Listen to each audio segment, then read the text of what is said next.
विद्वान शिक्षक साथियों, प्यारे बच्चों, आज 2 सितंबर को हम हिंदी पखवाड़े की शुरुआत कर रहे हैं। जैसे इस मंच के माध्यम से हमारे संतोष कुमार पाल सर ने, और आपने देखा होगा आज की प्रार्थना सभा में पुरांश तिवारी, रोशनी और प्राची तीनों ने जो प्रस्तुतियां दी हैं वो दिल को छूने वाली और हमारी जो राज्य भाषा है इसको प्रोषित करने के लिए, उसे प्रेरित करने के लिए उन्होंने इस मंच के माध्यम से अपना योगदान दिया है। मुझे जब मैं विद्यार्थी था, छोटा रहा, तो हिंदी में एक कहानी पढ़ी थी मैंने, और वो कहानी कुछ इस प्रकार की थी कि एक किसान के 5 बेटे थे और किसान अपने इन 5 बेटों में से एक को बुलाता और एक लकड़ी का तिनका देता, बोला इसे तोड़ के दिखाओ। बच्चे ने पकड़ा और तोड़ दिया। इसी तरह से उसने अपने 5 बच्चों को बुलाया, एक एक करके उनको लकड़ी का एक छोटा सा तिनका दिया और बोलो तोड़ के दिखा। सबने तोड़ दिया। फिर उसने उन 5 बच्चों के लिए 5 लकड़ी का टुकड़ा तिनका इकट्ठा किया और बांधा और सबको फिर एक एक बार दिया और बोला इसे क्या करो, तोड़ कर दिखाओ। पहले बेटे ने तोड़ने की कोशिश करी, नहीं टूटा। दूसरे बेटे ने कोशिश करी, नहीं टूटा। इसी तरह से 5 ने प्रयास किया और जो इकट्ठा था लकड़ी का 5 का, वो टूटा नहीं। फिर उसने अपने बच्चों को सिखाया कि देखो बच्चों, अगर हम मिलकर एकत्रित रहेंगे, और उसने मुक्का दिखाया कि अगर ये 5 के लिए एक साथ मिल जाते हैं तो ये क्या बन जाता है, मुक्का बन जाता है, और इसे तोड़ना बहुत आसान नहीं रहता है। प्यारे बच्चों, हिंदुस्तान जिसे हम भारत कहते हैं, बहुत बड़ा देश है। हर प्रांत में अलग अलग तरह की भाषाएं बोली जाती हैं, सबका सम्मान होता है, सबका होना भी चाहिए। परंतु अगर हम सब अलग अलग भाषाओं से बटे रहेंगे, कभी जुड़ नहीं सकेंगे, तो हमें कोई भी बहुत आसानी से तोड़ सकता है। और जिस देश को हम उस ऊंचाई तक ले जाना चाहते हैं जहां तक हमारे संविधान सभा में बैठे हुए लोगों ने कल्पना करी थी, शायद हम वहां नहीं पहुंच पाएंगे। ये छोटा सा जो प्रयास है भारत सरकार का कि राज्य भाषा का बढ़ावा देने के लिए पखवाड़े का मनाया जाना, उसके पीछे उद्देश्य इतना ही है कि हम सब जो अलग अलग संस्कृति में, अलग अलग भाषाओं में बटे हुए हैं, हम एक साथ जुड़े हों और हमें कोई तोड़ ना सके। साथ ही साथ हमारी कोई अपनी एक पहचान भी होनी चाहिए और वो पहचान हमारे कार्यों में दिखनी भी चाहिए। इसीलिए राजभाषा को बहुत आगे बढ़ाने के लिए अलग अलग तरह के प्रयास और कदम उठाए जा रहे हैं। बहुत अच्छा से छोटे से बच्चे ने उत्तर दिया कि 14 सितंबर को हम हिंदी दिवस मनाते हैं। इसी तर्ज पर विश्व स्तर पर ये तो हमारे देश में मनाया जाने वाला कार्यक्रम है, क्योंकि 14 सितंबर 1949 को भारत की जो संविधान सभा थी उसने हिंदी को एक राजभाषा का दर्जा दिया। और साथ ही साथ एक प्रेरणा भी, एक वहाँ पे कह सकते हैं उन्होंने प्लेज जिसे कहते हैं प्रतिज्ञा भी ली। उस प्रतिज्ञा के पीछे ये था कि हम आने वाले 15 वर्षों में धीरे धीरे इंग्लिश को क्या करेंगे, अपने इस बोलचाल जो हमारे राजभाषा के कार्य हैं उनमें से उसको अलग करेंगे और हिंदी को एक स्थापित करेंगे। परंतु आज देश को आजाद हुए कई वर्ष हो चुके हैं, फिर भी जो अंग्रेजी है वो अभी भी हमारे नसों में बसी हुई है। इसके पीछे का भी कारण वही है जो मैंने आपको कहानी सुनाई, जिस कहानी के माध्यम से मैंने कहा कि हम सब बटे हुए हैं, हमें लोगों ने आसानी से, बहुत आसानी से मोड़ लिया अपने भाव में। मुगल आए, उन्होंने हम पे उर्दू को थोप दी, अंग्रेज आए, उन्होंने अंग्रेजी थोप दी, और हम ना तो अंग्रेजी समझ पाए ना उर्दू समझ पाए, और जो हमारी अपनी भाषा थी, हमारे धरती की भाषा थी, हम उसे भी नहीं समझ पाए।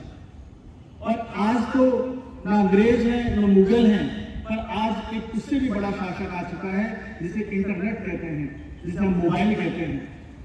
मोबाइल में ना तो हम हिंदी में टाइप कर पाते हैं ना अंग्रेजी में टाइप कर पाते हैं, और एक नई भाषा का जन्म दे दिया, उसका नाम रखा इंग्लिश। बच्चे इंग्लिश में लिखते हैं, अल्फाबेट अंग्रेजी के होते हैं, भाव हिंदी के निकल कर आते हैं। कई सारी तो हमने आंसर कॉपियों में देखा, जब बोर्ड की कॉपियां करेक्ट होती हैं या आपके एग्जाम की कॉपियां देखते हैं तो उसमें भी बच्चा जब उसको हिंदी में नहीं लिखना आता है तो अंग्रेजी के अल्फाबेट को जोड़ते हुए अपनी बात को वो लिख देता है। हमें इन सब से दूर होने की जरूरत है। शिक्षकों के साथ जुड़िए, जो भाषाएं हमारी हैं उनके साथ जुड़ने की कोशिश है। देश में कार्य करने के लिए कई सारी भाषाएं बनाएंगे, पर यह सोचा गया कि जब हम उत्तर से दक्षिण की ओर जाएं, पूरब से पश्चिम की ओर जाएं, तो कोई एक ऐसी भाषा हो जिस भाषा के माध्यम से हम दूसरे के साथ जुड़ सके। नहीं तो हम अलग अलग प्रांतों में अलग अलग दिशाओं में बटे हुए नजर आएंगे।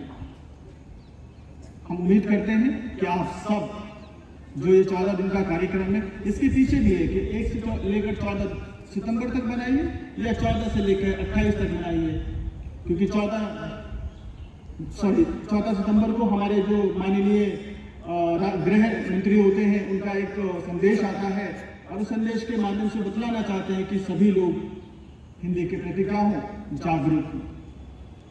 फ्रांस ने इस मंच से आपके सामने एक बहुत अच्छा विचार ज्ञानी रतन टाटा जी का प्रस्तुत किया। उसने क्या कहा? उसने ये कहा कि यदि आप कोई काम करें तो आप ये सोचिए वो काम केवल आप ही कर सकते हैं, पूरा का पूरा श्रेय आपके ऊपर है। और यदि आप प्रार्थना करें तो समझिए वो सारा का सारा शक्ति किसके पास है? ईश्वर के पास है। तो दो लोग हैं, जब हम श्रद्धा भाव से प्रार्थनाओं में जुड़ते हैं तो जिस भी ईश्वर को हम मानते हैं उसके भाव उनके प्रति हमारा बहुत पवित्र होना चाहिए, और वही पवित्रता हमें जब हम कोई कार्य कर रहे हो तो उसमें भी दिखनी चाहिए। तो अगर हमने एक संकल्प लिया है कि हम ऐसे पकवाड़े बनाएंगे, लोगों को जागरूक करेंगे, अपने कार्य जो स्थल है उसमें कार्य की जो करने का भाषा है उसका हिंदी का इस्तेमाल करेंगे। सर ने यहाँ से गुजारिश करी सभी शिक्षक साथियों से, साथ ही साथ मैं भी गुजारिश करना चाहूँगा कि आप सितंबर के महीने में पूरे सितंबर, आज पहला दिन है सितंबर का माह, आप 30 सितंबर तक अपने जो आपकी उपस्थिति पंजिका है उस पंजिका में आप अपने हस्ताक्षर हिंदी में ही करें। कोशिश करें कि अंग्रेजी का इस्तेमाल ना करें। यदि भूलवश हो जाए कोई बात नहीं, अगली बार फिर प्रयास करें कि हिंदी में ही करें, और जब आप ऐसा करने लगेंगे तो आप ये पाएंगे कि आप हिंदी में ही करेंगे। और ये तो हमारी ऐसी भाषा, जब हम इसका इस्तेमाल करते हैं तो हम आपके दिलों तक पहुंचते हैं। हो सकता है अंग्रेजी हमारी थोड़ी सी बनावटी लगे, हमें शब्द ना मिले, पर जब हम अपनी भाषा में बात करते हैं तो आपके दिल और दिमाग पर हमारी अमिट छाप छूटती है। जैसे अभी यहाँ से प्राची बोल रही थी हिंदी के बारे में, बहुत लोगों को इसके बारे में पता चला होगा।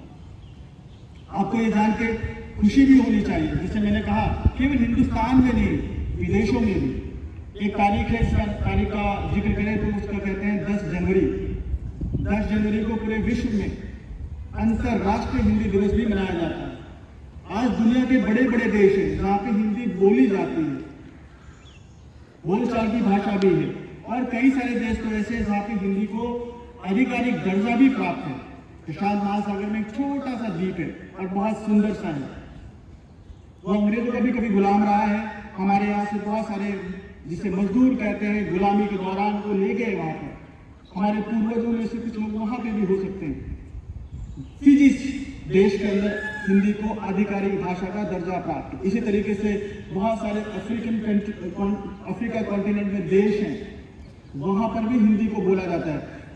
छोटे ही देश के हम अगर की बात करें, अमेरिका है, ब्रिटेन है, न्यूजीलैंड है, ऑस्ट्रेलिया है, नॉर्वे है।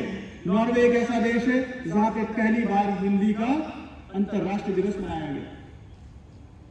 तो देखिए, हर व्यक्ति को अपने देश की भाषा को जानने का अधिकार तो है ही, परंतु ये आपको भी कोशिश करनी है कि आप इसको कितना अपने आप से जोड़ सकते हैं। हो सकता है कि आप अंग्रेजी बोलेंगे तो सामने वाले को आप बड़े सभ्य दिखेंगे। उसमें प्राची ने बड़ा अच्छा से एक उदाहरण प्रस्तुत किया, स्वामी विवेकानंद जी का। जब वो हिंदुस्तान से अमेरिका गए थे अपने वक्तव्य को रखने के लिए, कई सारी ऐसी घटनाएं घटी। उसी का एक छोटा सा आपको दृष्टांत उसने बताया कि जब उसने अंग्रेजी में प्रश्न पूछा तो स्वामी जी ने उसको हिंदी में उत्तर दिया, और जब उन्होंने हिंदी में प्रश्न किया तो उत्तर किसमें दिया? इतना कहते हुए कि जब आप मेरी माँ का सम्मान कर सकते हैं तो मैं आपकी माँ का भी सम्मान करने के लिए 2 कदम आगे बढ़ रहा हूँ। प्यारे बच्चों, आप सब आने वाले समय में इस देश को चलाने वाले भावी नागरिक बनेंगे, देश को आगे ले जाएंगे। हम ये चाहेंगे आप जब एक विद्यार्थी जीवन में हैं तो आप एक ऐसे विद्यार्थी का निर्माण करें जो भावों से तो भरा हो, परंतु उनके अंदर अनुशासन से भी हर चीज परिपूर्ण हो। ये छोटे छोटे कार्यक्रम इसलिए किए जाते हैं, ये माना गया है कि जो आपकी 18 वर्ष की कम आयु तक के विद्यार्थी हैं उनमें बहुत सारी चीज़ों का विकास होता है, और हम शायद अगर कुछ यहाँ से अच्छी चीज़ें सिखाएं